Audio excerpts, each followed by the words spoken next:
बेटा class 11th आपकी book है TS Grewal double entry book keeping financial accounting, जिसमें हम फर्स्ट सेकंड जो न्यू स्टूडेंट्स हैं उनको बता देती हूँ।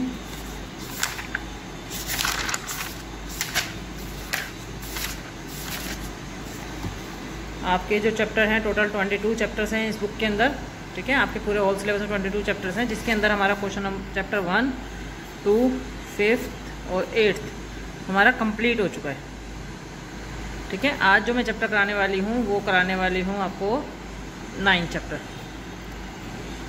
लेजर में पोस्टिंग कैसे करते हैं, ठीक है।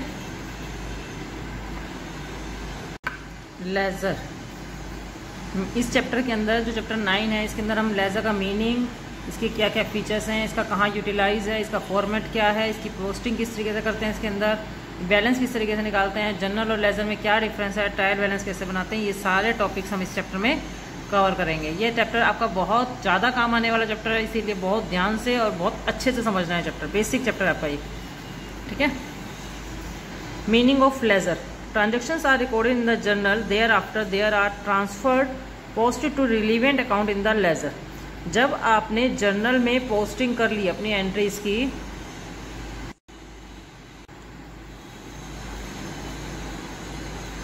जर्नल में पोस्टिंग करने के बाद आपने जर्नल से जो भी उसके रिलेवेंट अकाउंट है उस अकाउंट में उनकी पोस्टिंग करनी है। उनकी पोस्टिंग करनी ही लेजर कहलाती है।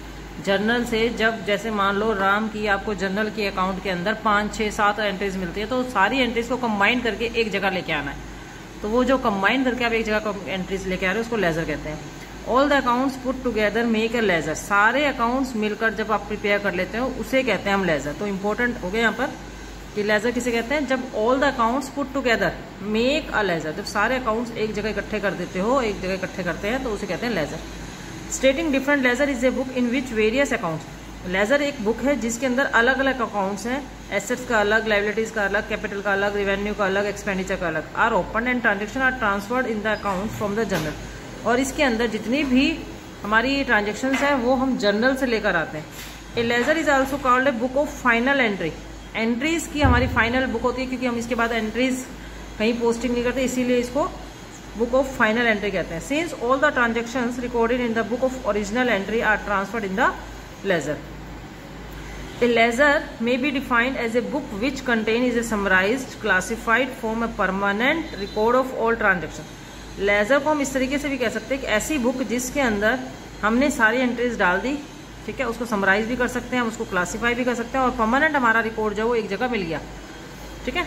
It is the most important book of accounts since the trial balance is drawn from the trial balance financial statement are prepared. ये जो हमारी बुक होती है बहुत इंपॉर्टेंट होती है, क्योंकि यहाँ से जो हमारा बैलेंस होता है वो ट्रायल बैलेंस में भी जाता है और अदर बुक्स जो हमारी फाइनेंशियल बुक्स हैं, बैलेंस शीट वगैरह है जो है उनमें भी जाता है। Ledger is called the principal book of account, इसे प्रिंसिपल बुक ऑफ अकाउंट भी कहते हैं, ठीक है। फीचर्स क्या क्या है इसके अंदर, लेजर एक मास्टर रिकॉर्ड है सभी अकाउंट्स का, ठीक है। इसके अंदर जो बनाया जाता है जनरल से बनाया जाता है। इसके अंदर करंट बैलेंस, सभी अकाउंट्स का हम करंट अकाउंट जो बैलेंस होता है वो शो करते हैं। Trial balance and final account prepared from the ledger, ledger बनने के बाद हम ट्रायल बैलेंस और फाइनल अकाउंट्स प्रिपेयर करते हैं। इसके बाद मतलब जर्नल के बाद लेजर, लेजर के बाद ट्रायल बैलेंस और फाइनेंशियल अकाउंट, ठीक है। Ledger account summarise affect the transactions upon the assets, liabilities, income and expenditure. जब लेजर बना लेते हैं, जब उसको समराइजिंग करते हैं तो हमें को शॉर्ट में एसेट्स का बैलेंस, लाइबिलिटीज का, कैपिटल का, इनकम एंड एक्सपेंडिचर के बैलेंस मिल जाते हैं या उनका इफेक्ट पता चल जाता है। यूटिलिटी ऑफ लेजर्स कहाँ का यूटिलाइज होता है, provide complete information of a particular account. एक पर्टिकुलर जैसे राम का अकाउंट है तो राम के अकाउंट के हमें पूरी डिटेल चाहिए कि राम ने कब सामान खरीदा, कब बेचा, कितनी पेमेंट दी, कब दी, तो सारी पेमेंट, सारी डिटेल्स जो होती है वो हमें एक जगह मिल जाती है, ठीक है। Second, information of income and expenses in a ledger is separate account is maintain for each income and expenses. हर एक इनकम का, कहीं से भी आपकी इनकम हो रही है या कहीं पे भी आपका खर्चा हो रहा है तो उसके लिए एक सेपरेट अकाउंट बन रहा है, ठीक है। तो इससे हमें टोटल इनकम और टोटल एक्सपेंसेस हमें मिल जाते हैं, ठीक है, लेजर अकाउंट से।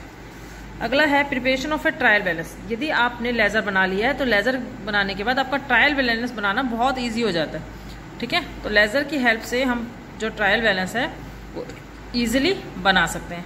Second, helpful in preparing financial account. मैंने आपको बताया था लेजर बनने के बाद ही आप अपने फाइनेंशियल अकाउंट बना सकते हो, जैसे प्रॉफिट एंड लॉस अकाउंट या बैलेंस शीट आपका किसके बाद बनता है, आपका बनता है लेजर के बाद। लेजर के बाद आपका बनेगा ट्रायल बैलेंस, और ट्रायल बैलेंस से आपके सारे फाइनल अकाउंट जो भी होंगे वो प्रिपेयर कर सकते हो। तो जो भी आप हम लेजर की बार बार बात कर रहे हैं कि वो लेजर बनाएंगे, तो लेजर का फॉर्मेट कैसा है। लेजर का फॉर्मेट ये वाला है बेटा, इसका ध्यान से देखना। ये एक बॉक्स की अगर जितनी भी लाइंस है ये पेंसिल से ड्रॉ करनी है आपको, ठीक है। सबसे पहले जिसके भी नाम का आप बना रहे हो उसका नाम ऊपर लिखना है आपको। जैसे आपने वेजेस, कोई एक्सपेंसेस है वेजेस, उसका आपने अकाउंट बनाना है तो वेजेस अकाउंट। यदि आपने राम का अकाउंट बनाना है तो राम्स का अकाउंट, ठीक है। कैपिटल अकाउंट बनाना है तो कैपिटल अकाउंट, ठीक है।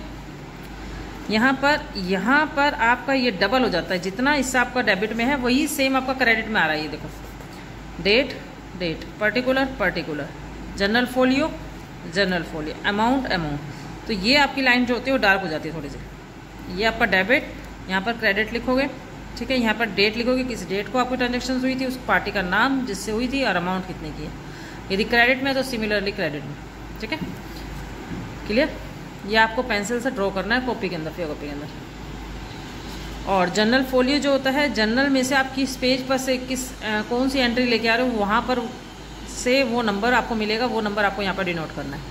तो ये बॉक्सेस अपने यहाँ पर खाली रहेंगे अभी 11th में, हमने नहीं भरने हैं। तो ये बहुत पतला आपने बॉक्स बनाना है, इतना पतला कॉपी के अंदर, ठीक है। अगला है पोस्टिंग। प्रोसीजर क्या है पोस्टिंग के लिए, the process of transferring the transactions written in the journal to a ledger is called the posting. जब आप जर्नल से लेजर में कोई भी एंट्री लेकर जाते हो तो उसे बोलते हैं पोस्टिंग करना। In other word, the process of transferring of debit and credit from the journal to the ledger is called posting. Debit और क्रेडिट की जो एंट्रीज हैं आप उसको ट्रांसफर कर रहे हो लेजर के अंदर, डेबिट और क्रेडिट में, तो वो कहलाएगी पोस्टिंग, ठीक है। Posting is necessary as it summarise all the transactions relating to the account at one place. Posting बहुत ज़्यादा जरूरी होता है क्योंकि ये एक समराइजिंग कर देता है, जितनी भी एंट्रीज एक अकाउंट से रिलेटेड है वो सारी एक जगह ले आता है। Also shows how transaction have change the account balance. और इसी से पोस्टिंग करने के बाद ही हमारी जो ट्रांजेक्शन है उसके जो बैलेंसेज हैं वो चेंज होते रहते हैं, ठीक है। मैकेनिक्स ऑफ पोस्टिंग, प्रोसीजर देख लेते हैं कैसे क्या क्या रहेगा। सबसे पहले posting of an account debit in a general entry. The step is followed are. सबसे पहले आपने लेजर में डेबिट में कौन कौन सी आपने अकाउंट्स में पोस्टिंग करनी है वो देखेंगे। सेकंड, एंटर द डेट देखेंगे, डेट कॉलम में लेकर जाएंगे। थर्ड, आपने अकाउंट होल्डर का जो भी नाम है वो लिखोगे, ठीक है।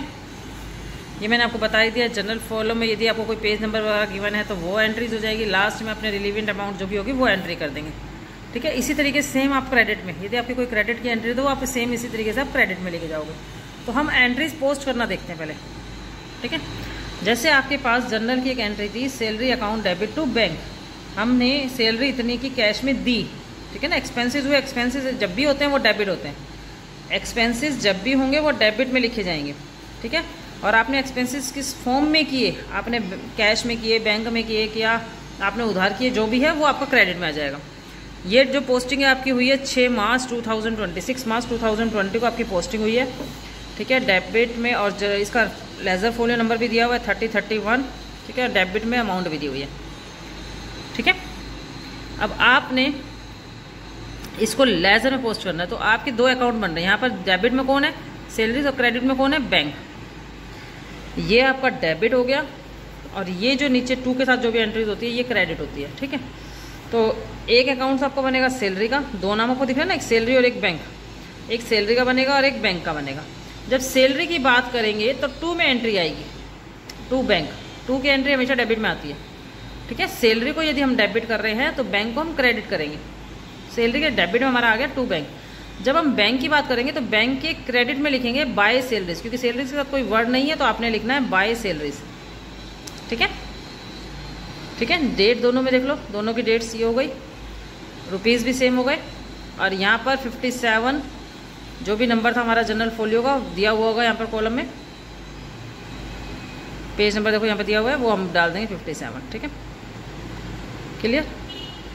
यहाँ तक बेटा सभी को अच्छे से रीड करना है, समझना है, देन आपको मैं आगे का प्रोसेस कराऊंगी। यहाँ तक बहुत अच्छे से आपको पढ़ना है क्योंकि अभी आपका स्टार्टिंग चल रहा है। कुछ बच्चों ने न्यू ज्वाइनिंग की है तो वो एक बार इस चीज़ को, कॉन्सेप्ट को समझ लें अच्छे तरीके से पढ़ के, ठीक है। उसके बाद हम नेक्स्ट आगे करेंगे। यहाँ तक कि आपने शॉर्ट नोट्स बनाने हैं कि लेजर क्या है, ठीक है, उसके यूटिलिटीज़ क्या, उसके फीचर्स क्या और उसका एक फॉर्मेट, बस यहाँ तक आपको बनाना है। Thank you, have a nice day.